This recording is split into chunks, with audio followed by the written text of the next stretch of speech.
Boa noite, esse é o canal Força Educação e hoje eu quero debater com vocês, meus amigos que acompanham esse canal, acerca de algumas situações da vida que infelizmente têm tornado a acontecer na nossa realidade em nosso país.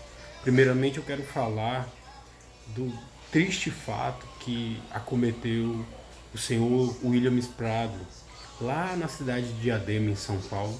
E depois eu vou falar um pouquinho sobre Vanderlei Inácio. Em ambos os casos, aconteceram assassinatos e crianças ficaram órfãos. E isso, sem sombra de dúvidas, é muito triste e até imperdoável, principalmente para um país que se pretenda ser um país sério. Pois bem, analisando primeiramente o fato do senhor William Prado, foi jantar na casa de seus pais, levou sua esposa e filha de 3 meses e ao se aproximar do carro, sozinho, foi abordado por três sujeitos, três elementos, como o setor de câmeras da rua pôde captar. E nessa captação ficou claro que ele foi rendido e foi obrigado a entrar na casa de seus pais. O seu pai, um senhor de 79 anos, tentou fazer a defesa do filho e da família com uma espingarda já antiga. Não conseguiu municiar a arma e o filho levou um tiro em sua cabeça, vindo a óbito, obviamente. No caso da senhora Vanderlei Inácio, mais uma vez um caso de violência extrema, em que jornais tentam chegar a um consenso para contar a história. Em ambos os relatos que nós temos, nós encontramos que uma jovem de 25 anos, mãe de 4 filhos, perdeu a vida por causa de uma discussão banal numa festa junina. Em um relato, dão conta de que a senhora Vanderleia teria perdido a vida por uma discussão por levar um bolo ao invés de um salgado à festa junina, como fora previamente acertado. Em outra versão, disse que um casal discutia e ela foi oferecer um bolo à esposa do seu futuro algoz. E que o sujeito ficou profundamente irritado, discutiu com a senhora Vanderleia e depois foi ao seu carro, pegou uma arma e tirou a vida dela também. De uma forma terrível e na frente de seus filhos, de 2 de seus filhos que estão profundamente abalados.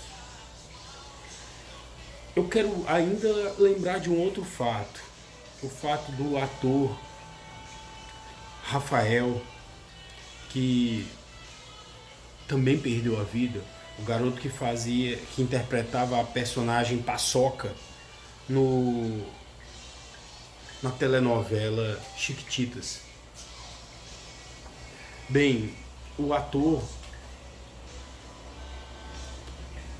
Rafael Miguel perdeu a vida porque foi ao encontro com a sua namorada e os pais de sua namorada, e o pai, que era contra o namoro, decidiu exterminar com ele e também com seus pais. A mãe e o pai também foram terrivelmente brutalizados e perderam suas vidas. O que eu tenho a analisar sobre isso, e diferente de tudo que você possa estar vendo pela televisão, pelos jornais oficiais. Primeiro de tudo, o Brasil ainda vigora o Estatuto do Desarmamento, uma lei que proíbe não somente a posse, mas também o porte de armas. Contudo, parece que essa lei não é respeitada. Nunca foi. Embora muitas pessoas venham a público simplesmente falar que não é hora de pôr fim ao Estatuto do Desarmamento, é preciso fazer uma outra reflexão. Será que o Estatuto do Desarmamento foi capaz de tirar as armas das ruas? Em um ano de 2019, que nós temos uma retração no número de homicídios que ultrapassa 20%, somente no mês de junho nós temos 3 fatos terríveis que importam no extermínio de vidas humanas, e em 2 desses casos temos crianças órfãos envolvidas. E aí cabe a reflexão. Não apenas não somos capazes de conter as armas legalizadas, como nunca fomos capazes de restringir os usos das armas ilegais. Pois em todos esses casos, as armas que tiraram a vida das pessoas eram armas não registradas. As pessoas não tinham o porte e muito menos a posse dessas armas registradas e legalizadas perante a lei, perante, por exemplo, a Polícia Federal. Então é preciso refletir dos dois lados. Não estou aqui a defender a flexibilização da posse e do porte de armas. Muito embora eu acredite que a defesa do seu lar, muito mais do que simplesmente a transferência ao Estado, também repercute e deve-se às pessoas que nele habitam. Por outro lado, como cristão, como alguém que, para além dos interesses pessoais, coloca a fé em Jesus Cristo como um mandamento a ser seguido em todos os momentos, eu acredito que nós devemos obedecer às leis. E, pelos exemplos citados, eu penso de 2 formas.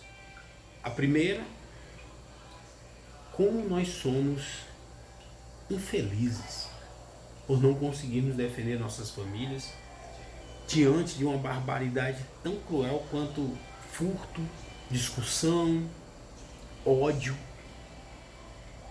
intransigência. 3 fatos que importam na destruição de 3 famílias. Uma família exterminada, no caso do ator. Mas nos 2 outros casos, nós estamos falando de 5 órfãos. E é tão doloroso falar disso quando se é pai, quando se trabalha com a educação, porque o primeiro sentimento, a primeira ideia que nos vem é como vão ficar essas crianças. E só posso orar, pedir a Deus, ao Altíssimo, que lembre-se delas e dê conforto, principalmente aos 2 filhos da senhora Vanderleia que presenciaram o extermínio de sua mãe. Mas qual a responsabilidade legal da justiça?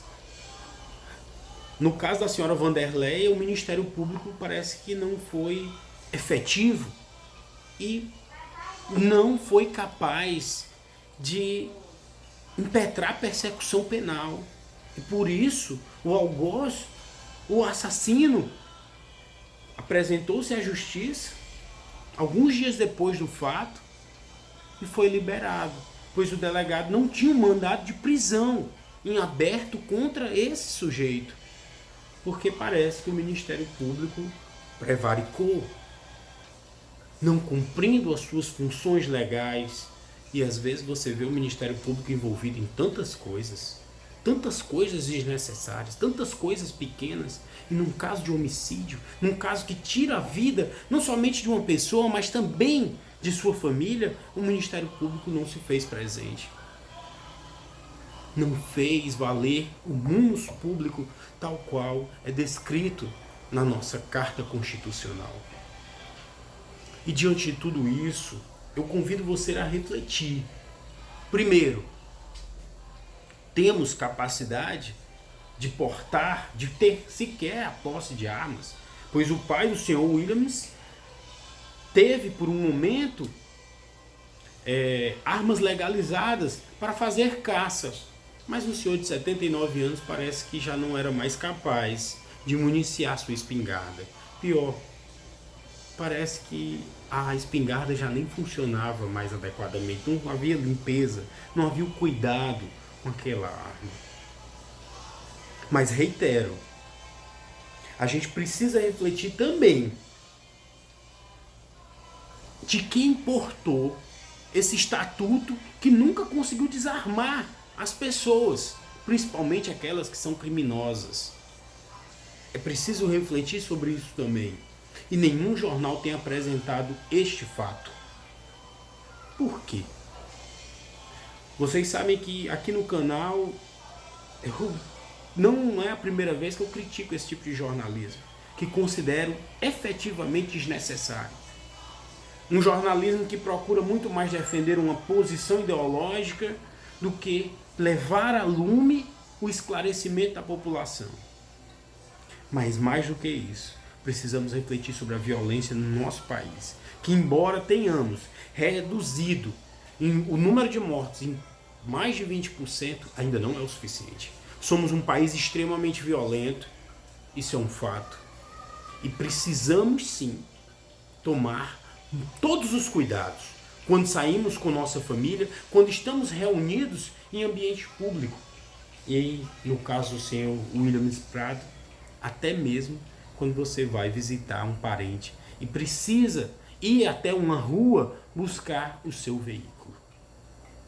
Esse é o canal Força Educação. Se você gostou, deixa o joinha, se inscreve no canal e vamos crescer juntos. Muito obrigado.